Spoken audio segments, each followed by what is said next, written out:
শ্বাসকষ্টজনিত কারণে হাসপাতালে ভর্তি হয়েছেন আওয়ামী লীগের সাধারণ সম্পাদক ওবায়দুল কাদের। আওয়ামী লীগের সাধারণ সম্পাদক ও সাবেক সড়ক পরিবহন ও সেতু মন্ত্রী ওবায়দুল কাদের মারা গেছেন। আমার বাবা যে নির্দোষ ছিল, আমার বাবা কোনো দোষ করে নাই। আজকে তার প্রমাণ হয়েছে আমার বাবা কোনো দোষ করে নাই। মানে আমি যা শুনলাম আপনারা কি তাই শুনলেন? ও আপনারা এখনো শোনেন নাই, শোনাচ্ছি। মানে আমি না মিলাইতে পারছি। দর্শক, ট্রাম্প, আপনারা জানেন যে যুক্তরাষ্ট্রের ট্রাম্প ক্ষমতায় চলে আসছে, আর এই ট্রাম্পের সাথেই নাকি শেখ হাসিনার ভালো একটা সম্পর্ক এবং শেখ হাসিনার ভাগ্য নাকি পরিবর্তন হয়েছে। আপনারা ভিডিওর প্রথমেই কিছু ভিডিও দেখতে পেয়েছেন, তো বুঝতেই পেরেছেন ভিডিওটা কতটা গুরুত্বপূর্ণ আপনাদের জন্য। তো অনুরোধ থাকলো সম্পূর্ণ বিষয়ে জানতে হলে আসলে মানে কতটুকু আওয়ামী লীগের যে আশা আকাঙ্ক্ষা, এটাকে আদৌ তারা তাদের স্বপ্ন বাস্তবায়ন হবে কিনা ভিডিওটা দেখলেই আপনারা বুঝতে পারবেন। তো চলুন বেশি কথা না বলে আমরা আপনাদেরকে মূল ভিডিওতেই নিয়ে যাচ্ছি। তো চলুন আমরা জানতে চাই এই আয়নাঘরে কি হয়েছে আমার স্বামীর সাথে, ওর বাবার সাথে। ওরাও জানুক, ওর বাবার হাহাকারটা ওখান তো আছে, ওখানে আমি গেলে শুনতে পারবো আমার স্বামীর কান্না বা আমার স্বামীর শব্দ বা আমার স্বামী যদি কিছু লেখা থাকে। আমার তো বাবা নেই, আমি তো বাবার কাছে চাইতে পারি না। আত্মীয় স্বজন সবসময় ভাবে অসহায়, মনে আমি অসহায়, গেলে চাই যদি কিছু। আওয়ামী লীগ আমার বাবাকে গুম করেছে, এখন তো আওয়ামী লীগের পতন হয়েছে, আমার বাবা এখনো ফিরে আসছে না কেন আমার কাছে?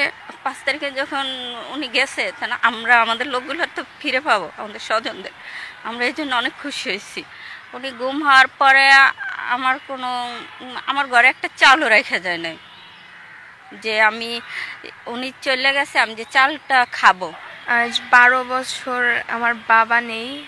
2013 সালের 4 ডিসেম্বর আমার বাবাকে রুম থেকে এসে মাঝরাতে তুলে নিয়ে যাওয়া হয়। আজ 12 বছর হয়ে গেছে আমি আমার বাবাকে পাই না। বাবা কেমন জিনিস আমি বুঝি না। আমি যখন অনেক ছোট ছিলাম তখন আমার বাবা চলে গেছে। বাবা কেমন আমি তখন কিছুই বুঝতাম না। বাবার স্মৃতি হিসেবে আমার কাছে শুধু বাবার সাথে একটা ছবি ছিল। এখনো আশায় আছি আমার বাবা আসবে, আমি আমার বাবার হাত ধরে রাস্তার এক পাশ দিয়ে হেঁটে যাব। স্কুলে আমার ফ্রেন্ডরা তাদের বাবাকে নিয়ে আসে, কোচিংয়ে আমার ফ্রেন্ডরা তাদের বাবাকে নিয়ে যায়। আমার দেখে খারাপ লাগে, মনে হয় যে আমার বাবা থাকলে আমিও তো তাকে নিয়ে আসতাম। আমার বাবা কেন নেই, আমার সাথেই কেন এমন হলো? আরও তো মানুষ ছিল। আওয়ামী লীগ আমার বাবাকে গুম করেছে, এখন তো আওয়ামী লীগের পতন হয়েছে, আমার বাবা এখনো ফিরে আসছে না কেন আমার কাছে? আমি ডক্টর ইউনূস স্যারের কাছে একটাই চাওয়া আমার বাবাকে যেন আমার কাছে ফিরিয়ে, চেষ্টা করলে অবশ্যই পারবে আমার বাবাকে ফিরিয়ে দিতে আমার কাছে। আমার বাবা না, আমার সমস্ত চাচুকেই আমাদের কাছে ফিরিয়ে দিতে পারবে। আমি এই দেশের সকল মানুষের কাছে একটাই জিনিস চাইবো, আমাদের বাবাদেরকে যেন আমাদের কাছে ফিরিয়ে দেওয়া হয়। না, আমার বড় একটা চাচু আছে আর আমার ছোট কাকা আছে, তারা তো আসে না, আর আমার বাবার স্নেহ আমাকে কেউই দিতে পারে না। 2013 সালের 4 ডিসেম্বর রাত্রে ওনাকে বাসা থেকে তুলে নিয়ে যায়। র্যাব আসছিল, র্যাবের 10-15 জন লোক আসছিল, আয়সা বাসা থেকে নিয়ে যায় রাত 2টা-2:30টার দিকে। তখন আমি ছিলাম না, আমি একটু অসুস্থ ছিলাম, এই জন্য আমি গ্রামের বাড়িতে ছিলাম, আমার বাবার বাড়ি। আমি যখন খবর পাই পরের দিন 10টা বাজে আমি খবর পাই, তখন তো হরতাল ছিল, আসার মতনও তো ছিল না। ওপরে বিকালে লঞ্চে আসি ঢাকায়, আইসা আমি থানায় গেছি। থানায় যাইয়া সব বললাম যে এরকম এরকম জিডি করার জন্য।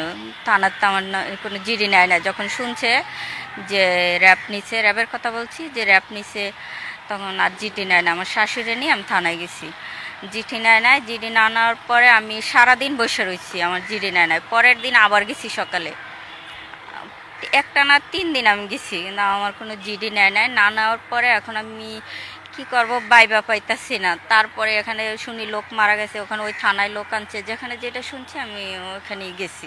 ওই র্যাব অফিসে, র্যাব হেডকোয়ার্টার, এই থানায়, এখানে ওখানে বিভিন্ন জায়গায় গেলাম। 5 তারিখে যখন উনি গেছে, তাহলে আমরা আমাদের লোকগুলো তো ফিরে পাবো, আমাদের স্বজনদের। আমরা এই জন্য অনেক খুশি হয়েছি। রাত্রে সারা রাত আমরা ডিজি অপরের ওখানে শুনছি, একটা নিউজ আসছে যে আজকে কিছু লোক ওখান থেকে ছেড়ে দেওয়া হইবে। শুই না আমি পরে সুমন ভাইয়ের বোন, সানজিদ ইসলাম, তুলিয়াপা, এরা অনেক লোক ছিলাম ডিজি অপরের ওখানে, সারা রাত ছিলাম। পরের দিন গেছি, ওনারা বলে যে এখানে কোনো লোক নাই বা আমাদের ঢুকতেও দেয় না। আমরা একটানা 3 দিন গেছি। 3 দিন পর আমাদের বলে যে দর্শকবৃন্দ, ইতিমধ্যে আপনারা যে ভিডিও ফুটেজ আমাদের স্ক্রিন থেকে মূলত দেখতে পেয়েছেন, এই ভিডিও সম্পর্কে আপনাদের মতামতগুলো অবশ্যই আমাদেরকে জানাতে পারেন। তবে আরো একটা ভিডিও আমরা আপনাদেরকে অনুরোধ জানাবো, সম্পূর্ণ ঘটনা জানতে হলে আরো একটা ভিডিও দেখুন, তাহলে আরো স্পষ্টভাবে বুঝতে পারবেন। তো চলুন যাইয়া দেখেন। পরে আমরা তখন আর যাইয়া কি দেখবো, যদি থাইকেও থাকে তাহলে তো সরাইছে। আমরা যখন গেছি তখন তো আর ঢুকতে দিল না। যখন গেছি সাথে সাথে আমাদের ঢুকতে দেওয়া হইতো, তাহলে আমরা বুঝতাম যে আমার স্বামী থাকতেও পারতো। তখন আমার স্বামী না থাকুক আর তো লোক ছিল, কাউরে তো পাইতাম। আল্লাহ যদি ওনার হায়াতে বাঁচাই রাখে তাহলে তো ওনার আমরা পাবো, নাহলে আরো যে আছে কারো না কারো তো পাইতাম আমরা। ডক্টর ইউনূসের কাছে গেছে আমাদের মায়ের ডাকের 7 জন। ওখানে যাওয়ার পরে উনি বলছে উনি দেখবে। পরে কমিশন গঠন করলো, কমিশনারে কাগজপত্র আমরা সব জমা দিছি। কই আজকে কতটা দিন হয়ে গেছে, তো 4 মাস গেছে, 5 মাসে পড়ছে। আমাদের লোকগুলো তো আমরা এখনো পাই না। এখন কি আমার স্বামী আছে কি নাই আমরা শুধু একটু জানতে চাই। আমাদের ভাগ্যে কি আছে জানি না, আমার সন্তান ওর বাবারে পাবে কিনা তাও আমি জানি না। এখন যে তত্ত্বাবধায়ক সরকার আসছে বসছে উনি, এখন ওনার কাছে আমার একটু কি চাওয়া যে আমার স্বামী সহ আমার আরো যত বাইরে আছে সবার ফিরে দেওয়া হোক। আয়নাঘরে আমরা যাইতেছি, আমাদের সন্তানও যাইতেছে, আমরা জানতে চাই এই আয়নাঘরে কি হয়েছে আমার স্বামীর সাথে, ওর বাবার সাথে। ওরাও জানুক, ওর বাবার হাহাকারটা ওখান তো আছে, ওখানে আমি গেলে শুনতে পারবো আমার স্বামীর কান্না বা আমার স্বামীর শব্দ বা আমার স্বামী যদি কিছু লেখা থাকে। আমার জানা মতো আমার স্বামীর কোনো অপরাধ নেই, আল্লাহর রহমতে উনি অনেক ভালো। ওনার নামে কোনো মামলা নাই, কিছু না, অনেক ভালো।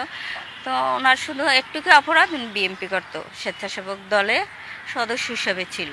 উনি গুম হওয়ার পরে আমার ঘরে একটা চালও রেখে যায় নাই, যে আমি উনি চলে গেছে আমি যে চালটা খাবো। কিভাবে যে চলছি একমাত্র আল্লাহ পাক জানে, আর আমি জানি। আমার মেয়েটা নিয়ে আমার বাবার বাড়ি খবর পাঠাইছি যে আমার ঘরে চালও নাই। আমি ছিলাম না, যে বাড়ি অসুস্থ ছিলাম, এই জন্য ঢাকা এসে দেখি ঘরে চাউলও নাই, উনি চাউলও আনতে পারে নাই। ম্যাডাম আমাদের দেশনেত্রী বেগম খালেদা জিয়া উনি দিছে আমাদের ঈদের সময় 10,000 করে ডাইকা দিছে, যতদিন উনি বাইরে ছিল। যখন উনি জেলে গেছে 2018 সালে, তারপরে তার দেওয়া হয় না। তারপরে এখন বাচ্চাকে চালাই, যে 2-1 হাজার টাকা নেতারা যা যা দেয় এই দিয়ে এখন ওগো স্কুল খরচা এইসব চালাইতেছি। আর আমি কয়েকটা লোক পড়াই, 2-3টা বাচ্চা পড়াই। দর্শক, আসলে মানে স্বৈরাচার যারা মানে যাদের মধ্যে স্বৈরাচারী মনোভাব থাকে এবং যারা স্বৈরাচারী করে, মোট কথা তাদের ক্ষমাটা কিন্তু মানে ইতিহাস থেকে যেটা আমরা দেখতে পেয়েছি বা ইতিহাস থেকে যে শিক্ষা মানে বিশ্ব পেয়েছে, সেটা থেকে এটাই বুঝতে পেরেছে যে স্বৈরাচার একবার বিদায় নিলে কখনোই তাদের পুনর্বাসন সম্ভব নয়। তো সেক্ষেত্রে শেখ হাসিনাও একজন স্বৈরাচারের কাতারে স্বৈরাচারী ব্যক্তি ছিল, সেক্ষেত্রে তারও সম্ভাবনা খুবই কম। তো আপনাদেরও মতামত জানাবেন।